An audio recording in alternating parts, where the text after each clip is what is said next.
பாக்ஷா படத்தில் ரஜினிகாந்த் கூறும், "நான் ஒரு தடவை சொன்னா 100 தடவ சொன்னா" மாதிரி வசனத்தை கேட்டால் காமெடியாக இருப்பதாக நடிகை கீர்த்தி சுரேஷ் தெரிவித்துள்ளார். "இது என்ன மாயம்" படம் மூலம் கேரளாவிலிருந்து கோலிவுட் வந்தவர் கீர்த்தி சுரேஷ். அவருடைய அம்மா மேனகா நெற்றிக்கண் படத்தில் சூப்பர் ஸ்டார் ரஜினிகாந்துடன் நடித்தவர்.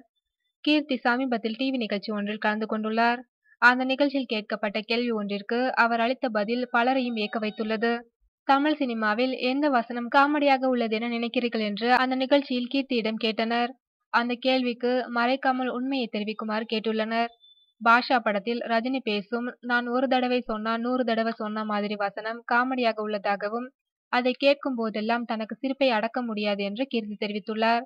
ரஜினியின் வசனத்தை, அதுவும் மிகவும் பிரபலமான வசனத்தை காமெடியாக இருக்கிறது என்று கூறிவிட்டோமே என்று உணர்ந்த கீர்த்தி சுரேஷ் சுதாரித்துக் கொண்டார். "எனக்கு பிடித்த வசனங்களில் அதுவும் ஒன்று. அதை கேட்கும் போதெல்லாம் என் முகத்தில் புன்னகை ஏற்படும் என்று கூறி ஒரு வகையாக சமாளித்துள்ளார். பலரையும் கவர்ந்த அந்த வசனத்தை பற்றி கீர்த்தி அவ்வாறு கூறியது ரஜினி ரசிகர்களுக்கு பிடிக்கவில்லை.